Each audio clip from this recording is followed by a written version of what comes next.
Mga pagbasa ng mga salita ng makapangyarihang Diyos. Ang mga responsibilidad ng mga leader at manggagawa. Ang mga responsibilidad ng mga leader at manggagawa. Una, ikalawang item. Maging pamilyar sa mga kalagayan ng bawat uri ng tao at lutasin ang iba't ibang paghihirap na may kaugnayan sa buhay pagpasok na nararanasan nila sa tunay nilang buhay. Unang bahagi. Hindi nakikita ng mga huwad na leader ang totoo sa mga kalagayan ng bawat uri ng tao. Ang pangalawang responsibilidad ng mga leader at manggagawa ay ang maging pamilyar sa mga kalagayan ng bawat uri ng tao at lutasin ang iba't ibang paghihirap na may kaugnayan sa buhay pagpasok na nararanasan nila sa tunay nilang buhay. Paano isinasakatuparan ng mga huwad na leader ang gawaing ito?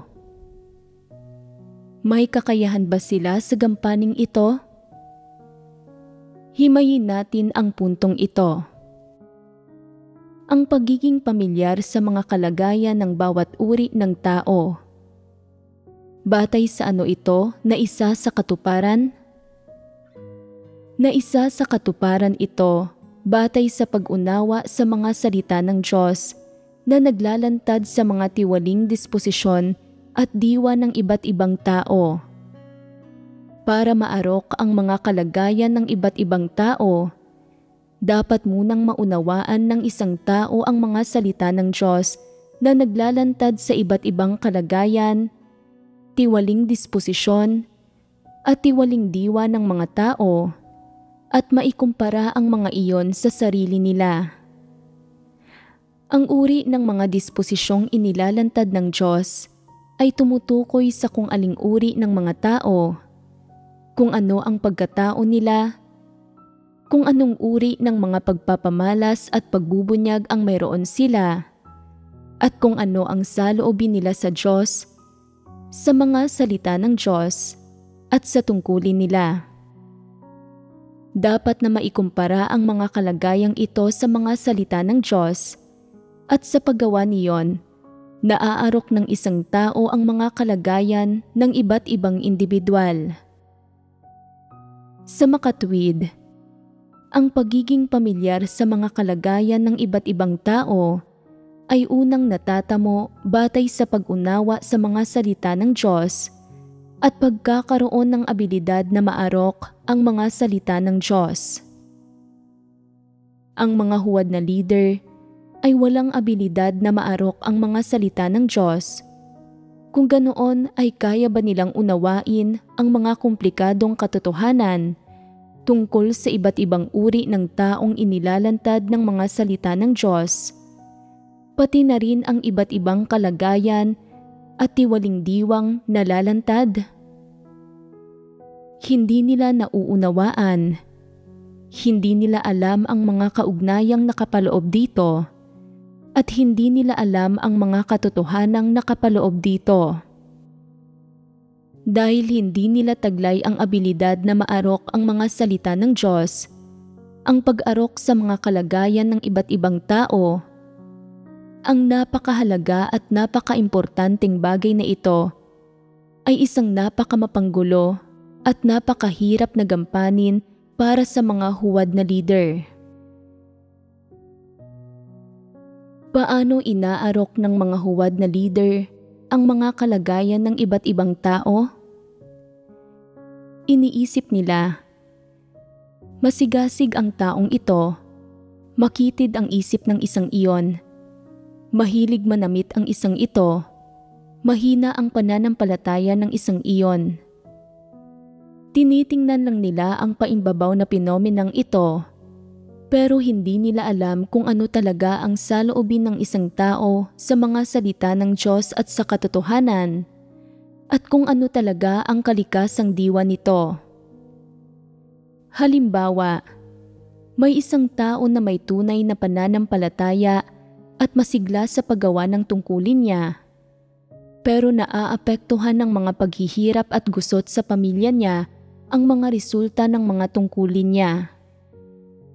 Pagkakita rito ng mga huwad na leader, mali nila siyang babansagan, sasabihing, ang taong ito ay isang hindi mananampalataya. Hindi siya makahiwalay sa pamilya niya. Palagi niyang iniisip ang mga anak niya. May ipon siya sa bahay, pero hindi niya inihahandog ang mga iyon. Kaya masyadong nakakayamot ang taong ito at hindi siya magagamit sa mahahalagang gampanin sa hinaharap. Ang totoo, hindi naman malubha ang isyu ng taong ito.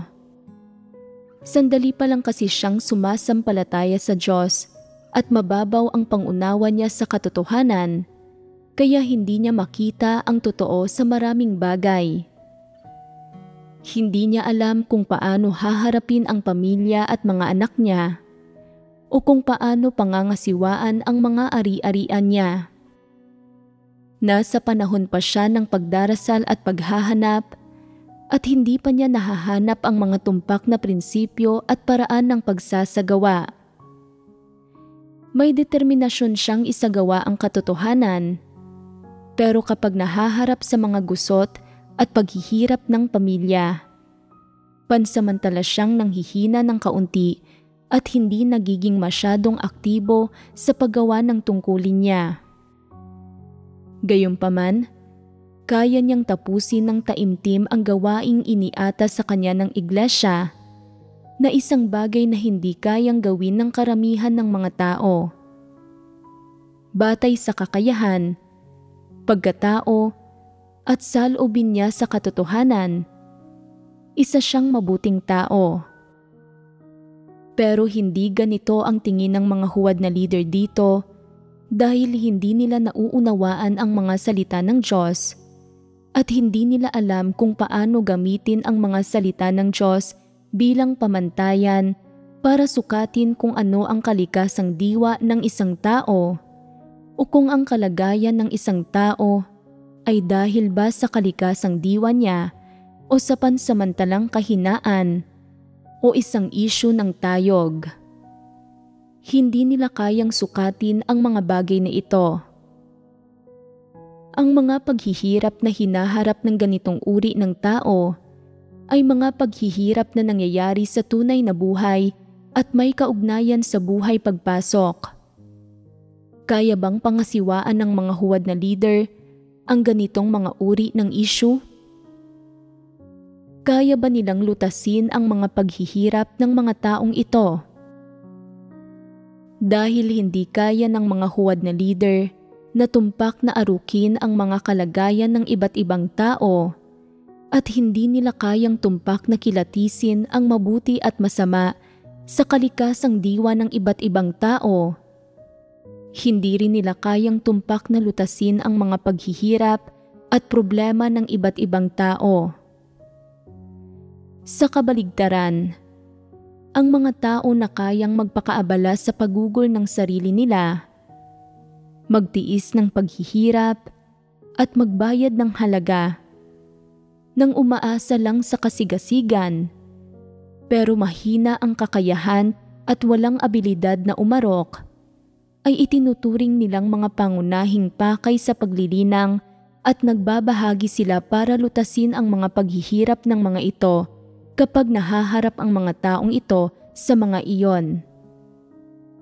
Pero para sa mga taong tunay na may kakayahan at mabuting pagkatao, kapag nahaharap ang mga ito sa mga paghihirap at medyo nanghihina, paano nilulutas at tinutugunan ng mga huwad na leader ang mga iyon? Kapag nahaharap ang mga taong ito sa mga paghihirap at medyo nanghihina lang talaga ang mga ito, ayon sa sitwasyon, dapat silang suportahan at tulungan. Dapat na ibahagi sa kanila ng isang tao ang mga layunin ng Diyos. Hindi sila dapat na tuluyang baliwalain, lalong hindi dapat bansagan. Pero paano nilulutas ng mga huwad na leader ang ganoong mga paghihirap ng mga tao? Sinasabi nila, nakarating na sa ganitong yugto ang gawain ng Diyos, pero kumakapit ka pa rin sa asawa mo, sa mga anak mo. Pinapapasok mo pa nga ang mga anak mo sa universidad at pinahahangad sa kanila ang kanilang mga kinabukasan. Habang palala ng palala ang mga sakuna, may anumang kinabukasan pa rin ba sa mundong ito? Ni hindi mo nga maingatan ang sarili mong buhay, paano mo nagagawang alalahanin ang mga bagay na iyon? Halos tapos na ang gawain ng Diyos. Napakabilis ng panahon. Kung hindi mo ganap na itatalaga ang sarili mo, matatawag ka pa rin bang isang nilikha? Isa ka pa rin bang tao? Tungkol ba talaga rito ang mga paghihirap ng mga taong ito? Ang dahilan kung bakit medyo mahina ang mga taong ito kapag nahaharap sila sa mga paghihirap ay dahil lang sa mababang tayog nila, hindi dahil hindi nila minamahal ang katotohanan o ayaw nilang gawin ang tungkulin nila. Sa makatwid, hindi tumutugma sa kalagayan nila ang sinasabi ng mga huwad na leader.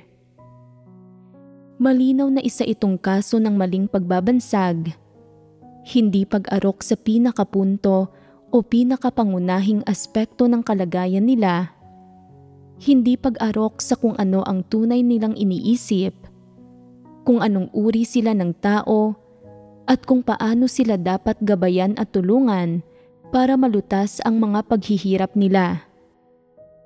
Hindi alam ng mga huwad na leader kung paano lutasin ang mga problemang ito.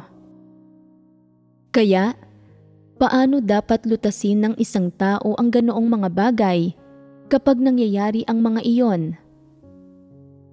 Pwede mong sabihin, ang isyong hinaharap mo ay isang problemang kinakaharap ng maraming tao.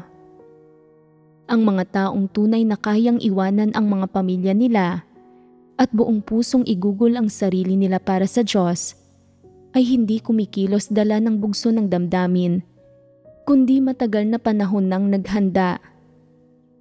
Una, nakaunawa sila ng sapat na katotohanan at tunay silang may determinasyong humiwalay sa pamilya nila, na buong pusong igugol ang sarili nila sa sambahayan ng Diyos at masisiguro nilang hindi nila ito pagsisisihan kalaunan. Napag-isipan na nila ito ng mabuti.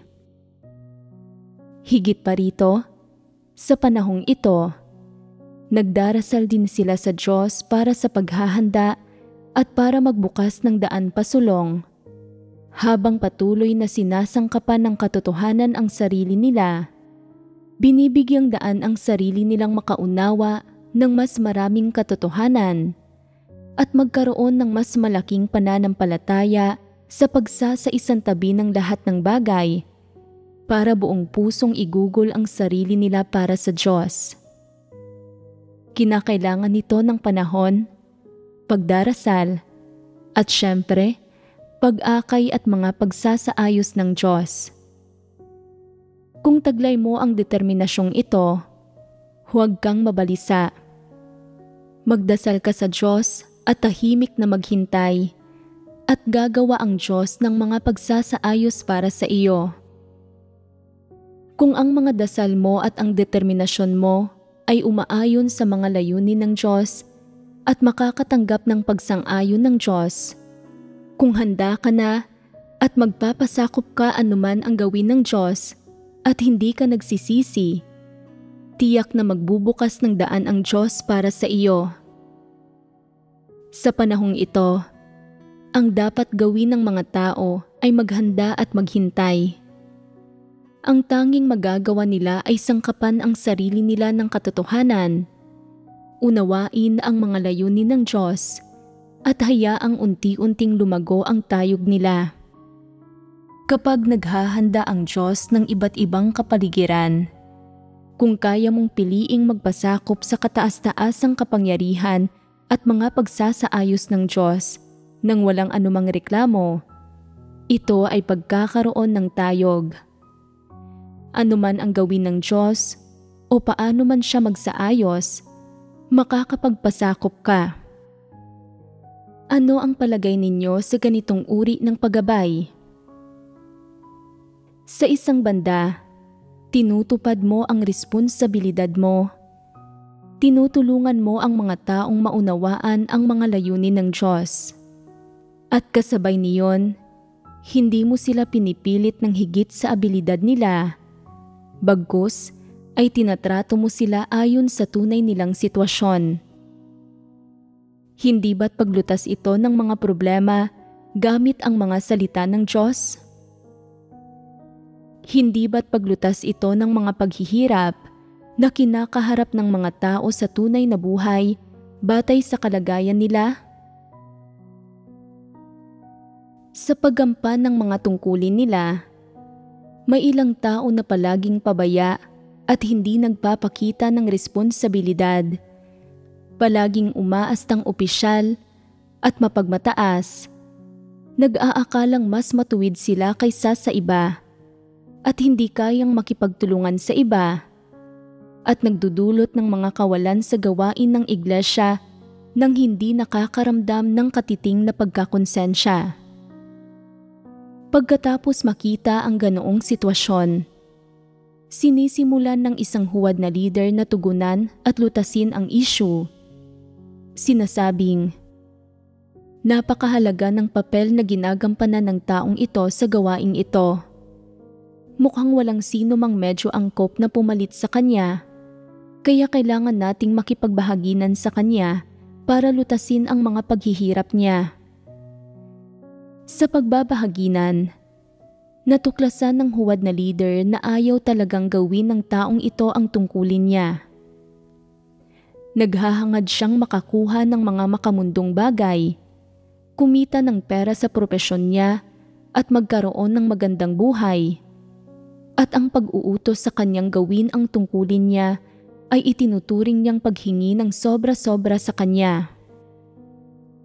Pakiramdam niya, ang paggawa ng tungkulin niya sa sambahayan ng Diyos ay nangangahulugan ng pagiging abala araw-araw, na bukod sa nakakasira sa personal na buhay pamilya niya, ay ginagawa rin itong imposibleng mapanatili ang mga ugnayan sa mga miyembro ng pamilya. At na kung lalabag siya sa mga prinsipyo habang ginagawa ang tungkulin niya, kailangan niyang magtiis ng pagpupungos. Para sa kanya ay masyadong mapait ang ganoong buhay at ayaw niyang mamuhay ng ganoon. Malinaw ang issue. Ipinapahiwatig ng pag-uugali niya na isa siyang hindi mananampalataya. Pero paano ito hinaharap ng huwad na leader? Iniisip ng huwad na leader, may talento ang taong ito sa gitna ng mga walang pananampalataya.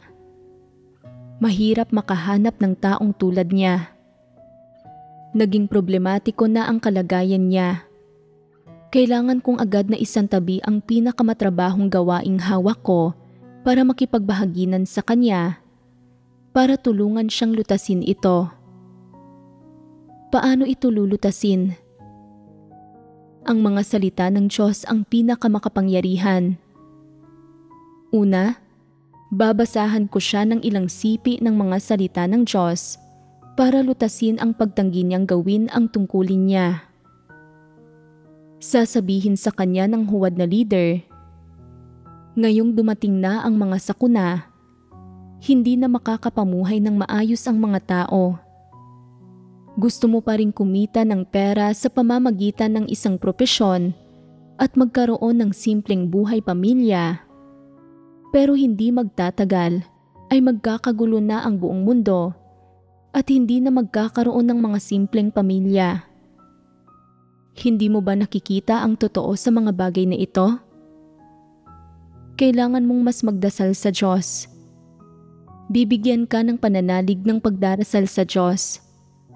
Kailangan mo ring kumain at uminom ng mas maraming salita ng Diyos. Pagkatapos kumain at uminom ng mga salita ng Diyos ng ilang beses, malulutas na ang problema mo. Pagkatapos, maghahanap ang huwad na leader ng 5 o 10 sipi ng mga salita ng Diyos para basahin at ibahagi sa taong ito. Tutugon ang taong iyon, "Tama na ang pagbabahagi. Nauunawaan ko ang lahat ng salitang ito ng Diyos. Mas may pinag-aralan pa ako kaysa sa iyo. Huwag kang magpasikat." Pagkatapos ng isang buong araw ng pagbabahagi, ay walang anumang nalutas. Iisipin ng huwad na leader, "Napakaraming taon na akong gumagawa ng gawain ng iglesia. Hindi ako naniniwalang hindi ko malulutas ang problema mo." Pagsapit ng gabi, agad niyang ipagpapatuloy ang pagbabahagi. Kailangan mong mahalin at sambahin ang Diyos. May pag-asa kang maging isang nilikha na pasok sa pamantayan. Hindi madaling dumating ang tungkuling ito. Dapat mong pahalagahan ang pagkakataong ito dahil kung mapapalagpas mo ito, hindi na magkakaroon ng isa pa. Dahil napakaganda ng kakayahan at mga kondisyon mo, hindi ba't sayang naman kung hindi mo gagawin ang tungkulin mo? Ang isang taong taglay ang mga talento mo ay dapat na maiangat at magamit sa sambahayan ng Diyos. Maganda ang kinabukasan mo rito. Sasabihin ng taong iyon, "Huwag ka nang magsalita. Kung pipilitin mo akong gawin ang tungkulin ko, ganoon pa rin ang magiging saloobin ko. Kung hindi ako pahihintulutang gawin ito, aalis ako agad. Hindi naman ako nagmamakaawang manatili rito." Sinasabi ng huwad na leader ang lahat ng masasabi niya, pero hindi niya mahikayat ang taong ito o malutas ang isyu nito. Bakit ganoon? Ito ay dahil hindi niya nakikita ang totoo sa kung ano ang pangunahing problema ng taong ito. Ang taong ito, kapag ginagawa ang tungkulin niya, ay pabaya sa tuwing maiisipan niya, nandaraya sa tuwing maiisipan niya, at gumagawa ng pabasta-basta kung iyon ang naiisipan niyang gawin. Anumang gawain ang gawin niya, responsable siya.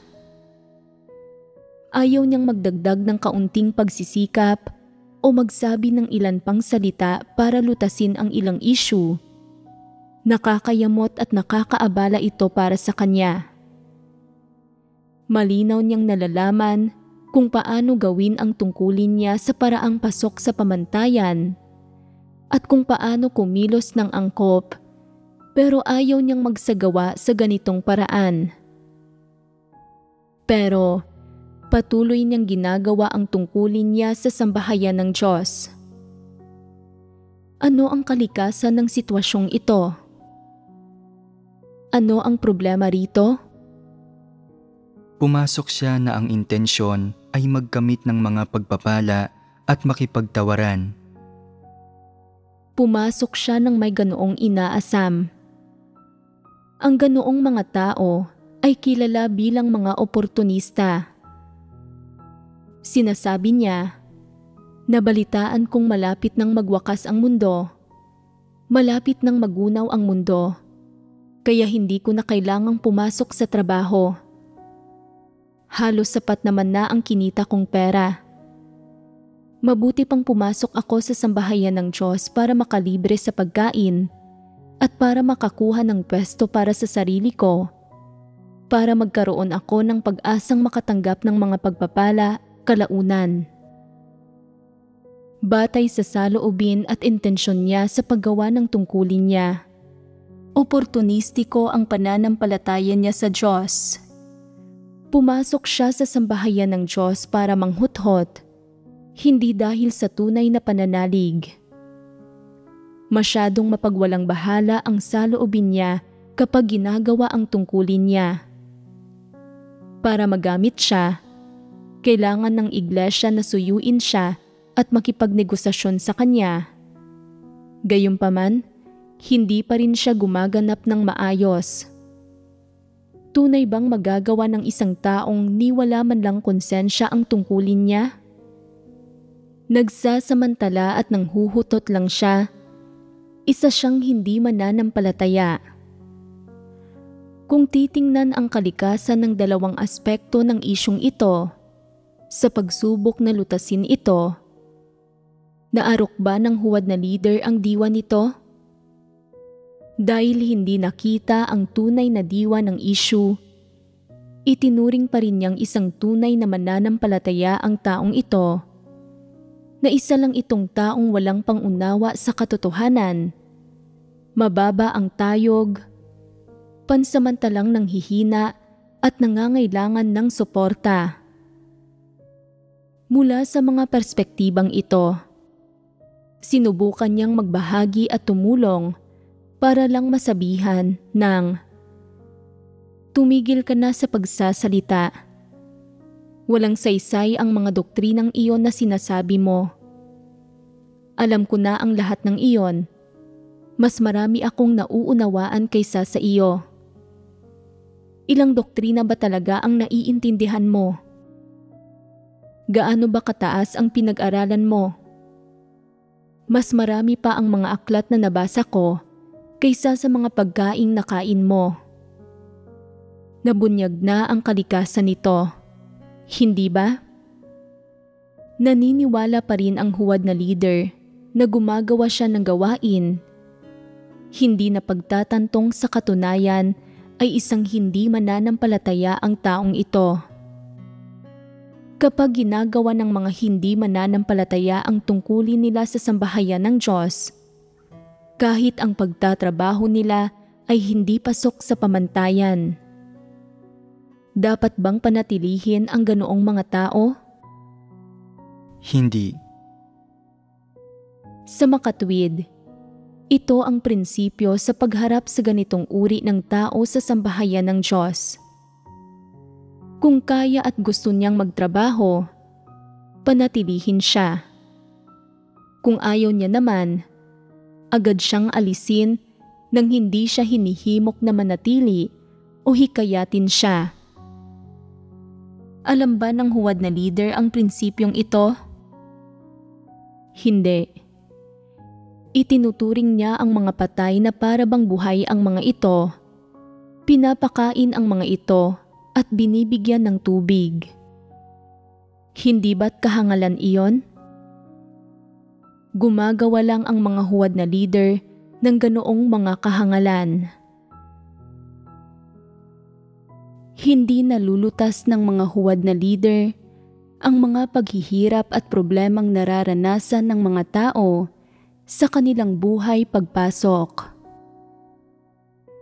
Sa iba't ibang sitwasyon, kapag nagbubunyag ang iba't ibang tao ng iba't ibang kalagayan at pagpapamalas, palaging hindi naaarok ng mga huwad na leader ang diwa ng mga pagbubunyag na ito at hindi nila kayang lutasin ang mga nagiging problema mula sa mga iyon. Dahil hindi nila nauunawaan ang katotohanan, sila ay maling nagbabansag at umaasal ng walang ingat at mali. Pinagkakamalan ang mga tao na panandaliang nanghihina o paminsan-minsang nagiging negatibo bilang mga hindi mananampalataya at mga taong nagkakanulo sa Diyos. Samantala, ang mga taong hindi mananampalataya na sa panlabas ay nagtataglay ng ilang abilidad na kayang gumawa ng simpleng gawain at magsikap ng kaunti, ay itinuturing nilang mga pangunahing pakay para suportahan.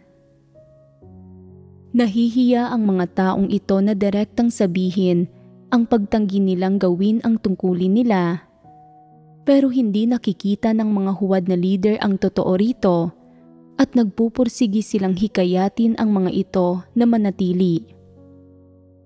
Walang ginagawa ang mga huwad na leader kundi mga kahangalan. Ginugulo ng masasamang tao ang iglesia, Pero nananatili silang bulag dito at hindi nila tinutugunan ang issue. Hindi ba't pag-asal ito ng walang ingat at mali? Paano nagsisimula ang pag-asal ng walang ingat at mali ng mga huwad na leader? Wala silang abilidad na arukin ang mga salita ng Diyos at hindi nila nauunawaan ang katotohanan. Kaya kapag nahaharap sa iba't ibang sitwasyon, gumagamit na lang sila ng pinakamababaw na doktrinang nauunawaan nila. Paulit-ulit na inilalapat ang mga iyon sa paraang nagdudulot lang ng mga pagkagambala at kaguluhan. Madalas, bukod sa nabibigo silang lutasin ang mga paghihirap na hinaharap ng mga tao sa buhay pagpasok, at bukod sa nabibigo silang suportahan ang mga tao mula sa kahinaan patungo sa kalakasan, idinudulot din nila sa mga tao na magkaroon ng mga kuro-kuro at maling pagkaunawa tungkol sa Diyos. Ipinaiisip sa mga taong ito na sinusubukan silang kuhanin ng iglesia para samantalahin ang serbisyo nila, na para bang walang mga tao na may talento sa sambahayan ng Diyos at hindi ito makahanap ng mga angkop na tao. Ito ang negatibong epektong dulot ng gawain ng mga huwad na leader. Paano ito nangyayari? Hindi kayang arukin ng mga huwad na leader ang katotohanan. Hindi nila nauunawaan ang katotohanan, at kapag nahaharap sila sa mga sitwasyon, naglalapat lang sila ng mga patakaran. Hindi nila kayang arukin ang katotohanan. Nasasaulo lang nila ang ilang hindi nababagong salita at kasabihan. Wala silang tunay na pangunawang batay sa karanasan at pagkaunawa sa katotohanan. Kaya, kapag kalaunan ay nagkakaroon ng mga problema, kaya lang nilang magsabi ng ilang walang kalatoy-latoy na parirala. Mahalin mo ang Diyos. Maging matapat ka. Maging masunurin at mapagpasakop ka kapag nahaharap sa mga sitwasyon. Gawin mo ng maayos ang tungkulin mo. Kailangan mong maging tapat. Dapat kang maghimagsik laban sa laman. Kailangan mong gugulin ang sarili mo para sa Diyos. Ginagamit nila ang mga walang kabuluhang doktrina, slogan, at kasabihang ito para palamutian ang sarili nila, at itinuturo din nila ang mga ito sa iba. Umaasang maiimpluwensyahan ang mga ito at magkakaroon ng positibong epekto sa mga ito. Pero wala itong nagiging epekto at wala itong nababago. Sa makatuwid, ang mga huwad na leader ay walang kakayahang magsakatuparan ng anumang gawain. Dahil hindi nila malutas ang mga paghihirap na hinaharap ng hinirang na mga tao ng Diyos sa buhay pagpasok. Kung ganoon, ay paano nila magagawa ng maayos ang pamumuno sa iglesia? Kapag nahaharap ang mga tao sa iba't ibang paghihirap sa tunay na buhay, at hindi nila alam kung paano harapin ang mga iyon, ni kung paano isagawa ang katotohanan, kailangan nilang hanapin ang katotohanan sa mga salita ng Diyos para lutasin ang mga isyung ito. Kung may isang taong mababa ang tayog na hindi nakakaalam kung paano hanapin ang katotohanan sa mga salita ng Diyos, ni kung paano hanapin ang mga nauugnay na salita ng Diyos, dapat niyang hanapin ang mga taong nakakaunawa sa katotohanan para makipagbahaginan upang malutas ang issue, habang nagsasanay rin kung paano hanapin ang mga nauugnay na salita ng Diyos at kung paano arukin ang katotohanan. Nangangahulugan ito ng paghahanap sa mga salita ng Diyos kung ano ang mga prinsipyo at hinihinging pamantayan ng Diyos, kung paano binibigyang kahulugan ng Diyos ang bagay na ito at kung ano ang hinihingi niya tungkol dito, at kung may anuman bang mga partikular na detalyeng ipinaliliwanag. Kung ang mga salita ng Diyos tungkol sa paksang ito ay medyo simple, nagbubuod lang ng mga prinsipyo nang hindi nagbibigay ng detalyadong mga halimbawa, dapat kang matutong magbulay-bulay. Kung hindi mo ito matukoy sa pamamagitan ng pagbubulay-bulay, maghanap ka ng mas marami pang tao na makakasama sa pagbabahaginan. Makipagbahaginan ka sa mga pagtitipon at maghanap ka sa proseso ng paggawa ng tungkulin mo. Nagtatamo ng kaliwanagan at pagtanglaw at sa gayon ay unti-unting nauunawaan kung ano ang diwa ng kasalukuyang issue. Panghuli, pumasok ka ayon sa mga prinsipyo ng mga salita ng Diyos para makahanap ka ng kalutasan sa mga paghihirap na ito. Halimbawa, may ilang tao na tamad at hindi kailanman nakakaipon ng lakas para gawin ang tungkulin nila. Pero banggitin mo ang pagkain, pag-inom at pagsasaya at natutuwa at napupuno sila ng sigla na para bang biglang nabuhayan. Paano nilulutas ng mga huwad na leader ang ganoong mga issue? May pamamaraan din sila. Ang pag-aatas ng mas maraming gampanin sa mga taong ito, hindi sila binibigyan ng oras na mabakante. Kaya bang lutasin ng pamamaraang ito ang problema? May ilang tao na atubiling gumawa ng kahit kaunting gawaing nakaatas sa kanila. Gusto lang nilang manghuthot, iniisip na pinakamabuti ng hindi talaga gumawa ng anumang gawain. Ano ang isyu sa mga masyadong tamad na taong ito? May kaugnayan ito sa kalikasang diwa nila, sa kung minamahal ba nila ang mga positibong bagay at pati na sa mga kagustuhan at paghahangad nila. May ilang tao na may kaunting kakayahan. Kung pangkaraniwang tagasunod lang sila na walang anumang pasaning nakaatang sa kanila, wala silang lakas para gawin ang gawain nila at walang anumang interes dito. Gayunpaman, kung ayon sa kakayahan at sa tungkuling kaya nilang gawin, ay maaatangan sila ng pasanin ng pagiging superbisor, pahihintulutang humawak ng kaunting titulo at umako ng ilang obligasyon, mapupukaw ang interes nila sa gawain. Kung minsan, kapag nagiging irresponsable sila sa gawain nila o nagiging tamad sila, pwede silang mapungusan. Minsan naman, pwede silang mabigyan ng kaunting pagpapalakas ng loob at papuri.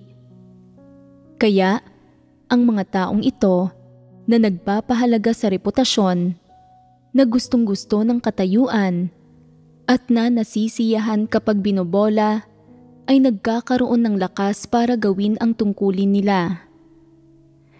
Kapag iniisip nilang magpabaya, na pagbubulay-bulayan nila, alang-alang sa katayuan, para sa pasaning dala-dala ko, dapat akong magtrabaho ng maayos.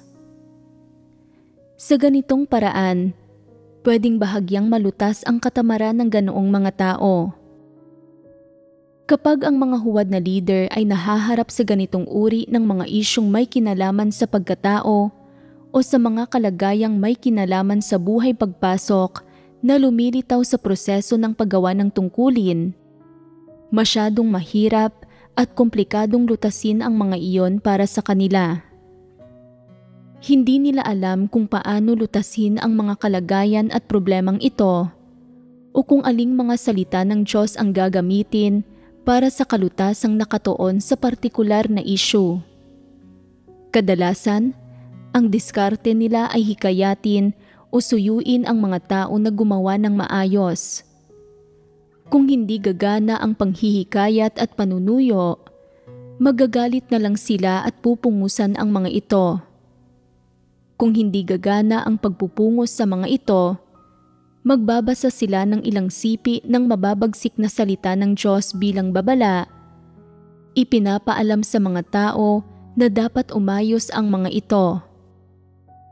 Kung wala pa rin iyong epekto, ang huling opsyon nila ay magsaayos ng isang taong magbabantay at mamamahala sa mga ito.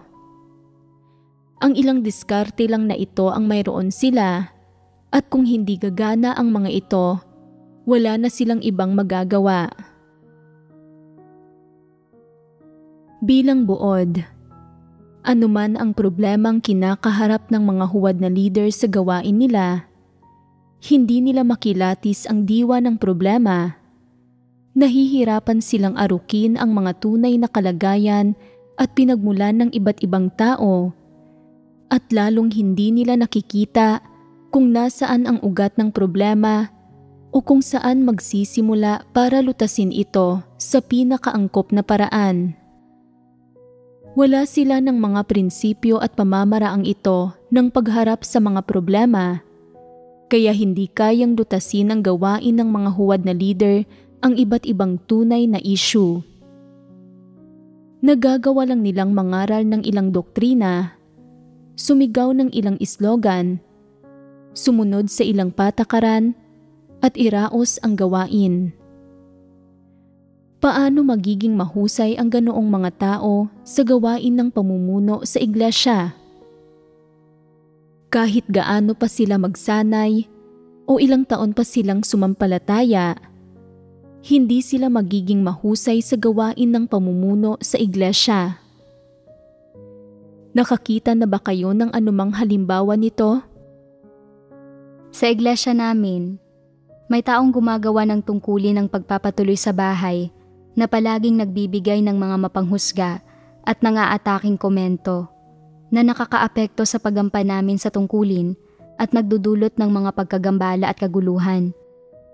Pagkatapos namin itong iulat sa lider, ipinagpilitan lang nito na kilalanin namin ang sarili namin at magpasakop kami sa kapaligirang inihanda ng Diyos nang hindi nilulutas ang aktwal na problema na nakaapekto sa gawain ng iglesia. Nalutas lang ang problema pagkatapos ng pagbabago sa pamumuno. Isa itong tipikal na pagpapamalas ng mga huwad na leader. Isa itong karaniwang uri ng huwad na leader. Ang mga hindi kayang kumilatis ng isang masamang tao o antikristo kapag nakaharap sila ng isa at nagsasabi sa iba na maging mapagpasensya at mapagparaya, na matuto mula sa karanasan at sumunod sa masamang tao o antikristo. Hindi nila kinikilatis ang mga antikristo o masamang tao. Wala rin silang ginagawa tungkol sa mga ito. Pagkatapos ng napakaraming pagbabahaginan tungkol sa mga paraan ng pagpapamalas ng mga antikristo, dapat ay magawa ng tukuyin ng lahat ng tao na nakakaunawa sa katotohanan ang ilan sa kanila. Pero nahahanap ba ng mga taong tulad ng mga huwad na leader kung paano tumutugma ang pagbabahaging iyon sa pag-uugali ng isang antikristo? Kaya ba nilang kilatisin ang mga antikristo? At ano ang ibinubunga ng kawalan nila ng kakayahang kilatisin ang mga antikristo? Posible na agawin ng isang antikristo ang kapangyarihan mula sa kanila, na pahintulutan nilang kontrolin ng antikristo ang iglesia, at na, sa huli, ay wala silang gawin habang nagtatatag ang antikristo ng isang nagsasariling kaharian. Kung hindi nila kayang kilatisin ang isang antikristo, imposible nilang tratuhing kaaway ang isang antikristo at ilantad, kilatisin at tanggihan ito. Kung hindi nila kayang kilatisin ang isang antikristo, malamang natatratuhin nila ang isang antikristo bilang isang kapatid nang may pagpapasensya at pagpaparaya na nagre-resulta sa pagkakaluklok ng antikristo sa kapangyarihan sa iglesia at pagkontrol dito. Kaya, ang mga kahihinatnan ng kawalan ng kakayahang kilatisin ang mga antikristo ay malulubha, hindi maubos maisip sa sobrang kalunos-lunos. Hindi nauunawaan ng mga huwad na leader ang katotohanan. Hindi nila kayang kilatisin ang mga diwa ng iba't ibang uri ng tao. Ang ginagawa lang nila ay mangaral ng mga salita at doktrina at maglapat ng mga patakaran nang may pagmamahal sa lahat, hinahayaan ang lahat na magsisi at binibigyan ang lahat ng pagkakataon maging sino man ang mga ito. Hindi ba't pamamaraan ito ng kaparian ng relihiyon? Hindi ba't pamamaraan ito ng mga Pariseyo? Kapag nakakaharap ang mga antikristo, kadalasan ay pinipili ng mga huwad na leader na makipagkompromiso at magpaubaya. Nakakahanap pa nga ng palusot o dahilan para sabihing ito ay pagtrato sa iba ng may pagmamahal. Kahit nalalamang problematiko at antikristo ang isang tao, hindi sila nangangahas na kumprontahin siya. Wala rin silang lakas ng loob na kilatisin at ilantad siya. Ito mismo ang ginagawa ng mga huwad na leader. Kahit kapag nakilatis na ng ilang kapatid na masama o antikristo ang taong ito, sasabihin pa rin ng mga huwad na leader, hindi natin pwedeng husgahan o kondinahin ang mga tao ng ganoon-ganoon lang. Napakasigasig ng taong iyon sa pagugol ng sarili niya at gustong-gusto niyang magbayad ng halaga. Hindi siya antikristo o masamang tao. Hindi naman nagiging masama ang isang tao dahil lang sa ilang malupit na salita, hindi ba? Hindi makita ng mga huwad na leader ang diwa ng mga tao, ni makita ang mga kahihinatnan ng mga kilos ng mga antikristo. Nagpapakita pa rin sila ng pagmamahal, pagpaparaya at pagpapasensya sa mga antikristo. Hinihikayat pa nga nila ang mga antikristo na magnilay, kilalanin ang sarili nila at tunay na magsisi.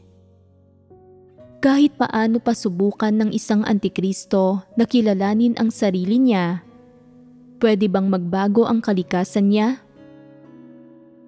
Kaya ba niyang tunay na kilalanin ang sarili niya? Talagang hindi. Kahit na ang mga antikristo ay magmukhang tila tumatalikod sa ilang bagay at medyo gumugugol ng sarili sa panlabas, sa loob ay nagkikimkim sila ng mga ambisyon at magarbong pakana. Ang dahilan kung bakit hindi makita ng mga huwad na leader ang tunay na pagkatao ng mga taong tulad ng mga antikristo ay dahil hindi nauunawaan ng mga huwad na leader ang katotohanan. Hindi rin nila kayang kilatisin ang iba't ibang uri ng mga tao. Hindi nila makita ang totoo sa kalikasang diwa ng iba't ibang tao. Hindi rin nila alam kung paano tratuhin o pangasiwaan ang iba't ibang uri ng tao. Kapag nakikita nilang inilalantad ng iba ang mga antikristo, hindi sila nangangahas na sumali at mas natatakot pa silang umaksyon laban sa mga antikristo. Nangangambang magagantihan sila kung mapapasama nila ang loob ng mga antikristo. Ang diskarte nila sa mga antikristo ay limitado sa pangangaral ng mga doktrina at mga panghihikayat. Bukod sa hindi kayang kilatisin ang masasamang tao at mga antikristo, hindi rin kayang lutasin ng mga huwad na leader ang iba't ibang isyong umiiral sa hinirang na mga tao ng Diyos. Pinatutunayan nitong wala talagang pagkaunawa sa katotohanan ang mga huwad na leader. Wala silang kakayahang lumutas ng mga aktwal na problema at imposible nilang maakay ang hinirang na mga tao ng Diyos papasok sa katotohanang realidad. Anuman ang sabihin o gawin ng mga huwad na leader, wala kang maririnig na anumang salita ng liwanag na dulot ng kaliwanagan ng banal na espiritu mula sa kanila. Lalong hindi mo makikitang nagtataglay sila ng anumang katotohanang realidad. Sa makatwid, walang anumang ibinibigay na pakinabang o tulong ang mga huwad na leader pagdating sa buhay pagpasok ng mga tao. Ang kaunting gawaing ginagawa nila ay may kinalaman sa pangangaral ng mga salita at doktrina, pagsigaw ng mga slogan, at paggawa ng pabasta-basta. Lubos silang nabibigo sa pagtupad sa papel na dapat gampanan ng isang leader. Hanggang dito na lang ang pagbabahaginan natin sa araw na ito. Paalam.